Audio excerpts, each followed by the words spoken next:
పోయినసారి వరదలు వచ్చినప్పుడు ఇలాగే ఒక బోటుకు వచ్చి అడ్డం పడింది.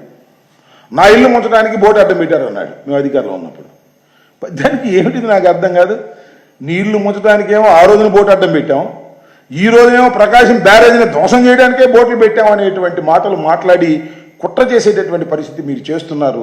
ప్రతి దానిలోనూ ఒక కక్ష సాధింపు చర్యలకు పాల్పడాలనే పద్ధతుల్లో పనిచేస్తున్నటువంటి మీకు నాకు ఒక విషయం గుర్తొస్తుంది.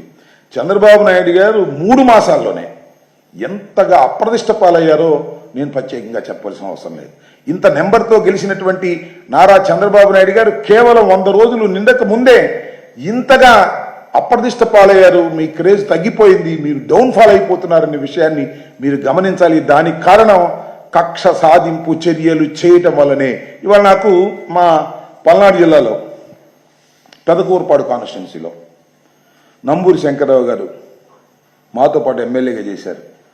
ఆయన వరద కొన్ని ప్రాంతాలు మునిగిపోతే ఆ వరద ప్రాంతాలు చూడాలనేటువంటి ప్రయత్నం చేయడానికి వెళుతుంటే తెలుగుదేశం కార్యకర్తలు వచ్చి దౌర్జన్యం చేసినటువంటి సంఘటన మీడియా దృష్టికి తీసుకురావాలని మనవి చేస్తున్నాం.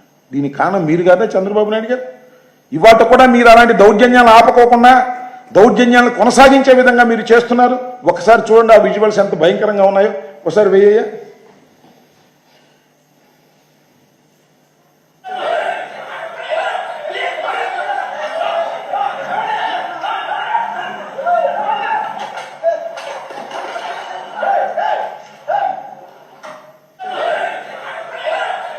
నెక్స్ట్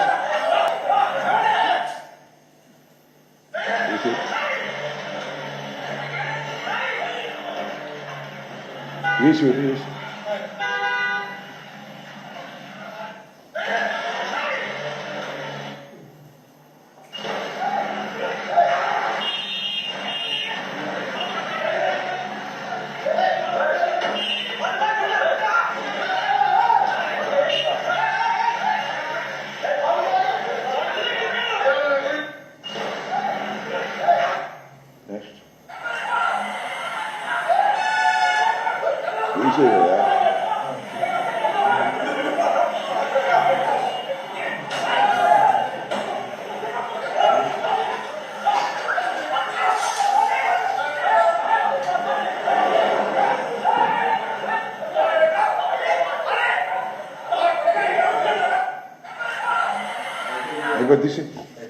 ఇది పెదకూరుపాడు నియోజకవర్గంలో నంబూరి శంకర్రావు గారు వరద పీడిత ప్రాంతాలు ఎక్కడైతే లోతట్టు ప్రాంతాలు మునిగిపోయాయో ఆ పంటలు చూడటం కోసం వెళ్ళాలని నిర్ణయించుకొని బయలుదేరితే చూడండి తెలుగుదేశం పార్టీకి సంబంధించినటువంటి నాయకులు కార్యకర్తలు కార్లు బయలుగొట్టారు.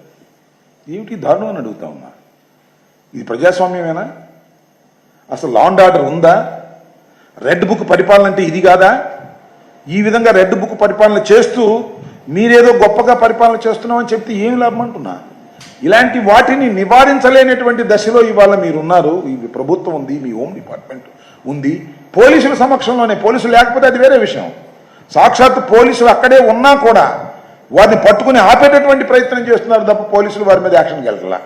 యాక్షన్కి వెళ్తే మళ్ళీ ట్రాన్స్ఫర్ అయిపోతాయి, గందరగోళం అయిపోతాయి, ముఖ్యమంత్రి గారు ఊరుకోరు, హోంమంత్రి గారు ఊరుకోరు అనేటువంటి పద్ధతుల్లో వ్యవహరిస్తున్నారు.